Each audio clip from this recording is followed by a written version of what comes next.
আসসালামু আলাইকুম, সবাই কেমন আছেন? আশা করছি ভালো আছেন। আমি বরাবরের মতো আপনাদের যদি কোনো জায়গায় আমি যাই, আপনাদের সাথে শেয়ার করার চেষ্টা করি সেই জায়গার সম্বন্ধে এবং জায়গার বিষয়ে।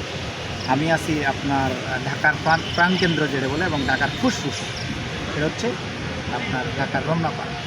তো রমনা পার্কে আমি যে জায়গাটায় দাঁড়িয়ে আছি সেটা হচ্ছে আপনার ঐতিহ্যবাহী হাজার বছরের পুরনো বাঙালি সংস্কৃতি ধারণ করার জন্য নিজের বই প্রকাশ করার জন্য পয়লা বৈশাখে আমরা যে রমনা বটমূলের কথা বলি, সেই রমনা বটমূল এখানে প্রতি বছর সকালবেলা বৈশাখের প্রথম দিনে এসো হে বৈশাখ, এসো হে বৈশাখ এই ধরনের গান দিয়ে আসলে নববর্ষের যাত্রাটা শুরু করে।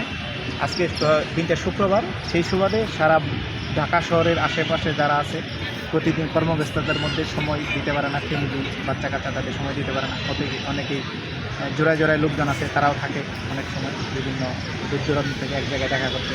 এখানে আসার মূল উদ্দেশ্য ঢাকার ব্যস্ত নগরে, ব্যস্ত শহরে, যানজটের শহরে, কোলাহলের শহরে একটু স্বস্তির নিঃশ্বাস ফেলার জন্য মানুষ শুধুমাত্র এই আপনার রমনা পার্কে আসে। এখানে প্রচুর পরিমাণ গাছ, শত শত গাছ আছে যেগুলো আপনি এলাকায় পাবেন না, অথবা আপনি সচরাচর চোখে দেখেন না।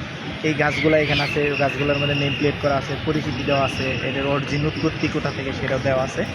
আর এখানে ছোটো কিছু রেস্টুরেন্ট আছে, আপনার লেক পারে একটা ব্রিজের ব্যবস্থা করছে, ব্রিজে আপনি হাঁটতে পারেন।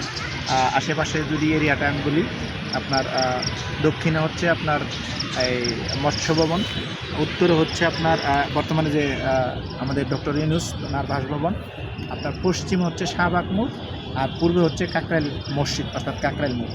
এর মাঝখানে অনেক বড় আয়তন নিয়ে, অনেক গাছপালা নিয়ে, বিশেষ করে আমি যখন ঢাকাতে চলাফেরা করি, বিশেষ করে রমনা পার্কের রুটটা যদি আমি ঢুকি, এখানে মনে করেন একদম খুব শান্তি লাগে। কারণ হচ্ছে এখানে ঢুকার সাথে সাথে আপনি অক্সিজেনটা ভালো, একদম ফ্রেশ অক্সিজেন গাছের সাথে। ফাইনালি আমি বলবো কি, নিজের দেশটাকে দেখার, জানার, বোঝার অনেক কিছু আছে। যদি আপনি দেখতে চান তাহলে আমি বলবো আপনি ঘুরেন, আপনি দেখেন, আপনার জায়গাগুলোর সাথে পরিচিত হন। এর কারণ হচ্ছে ঘুরতে কিন্তু আসলে টাকা লাগে না, ঘুরতে লাগে সাহস এবং মন।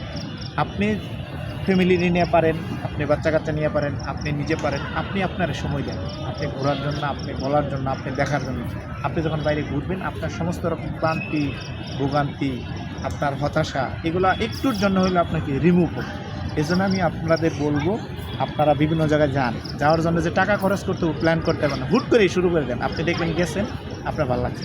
আসলে নিতান্ত ব্যক্তিগত জীবনটা আপনার, আপনি যদি এটাকে উপভোগ করতে চান তাহলে আপনাকে বিভিন্ন জায়গায় যাইতে হবে, ঘুরতে হবে।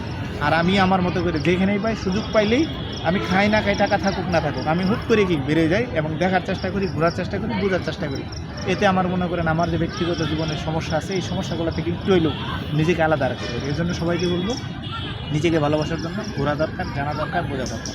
আশা করব আমার এই ভিডিওটা ভালো লাগছে, সবাই লাইক, কমেন্ট, শেয়ার করবেন এবং বিভিন্ন জায়গায় ঘুরবেন। সেই পর্যন্ত ভালো থাকবেন। আসসালামু আলাইকুম, আল্লাহ হাফিজ।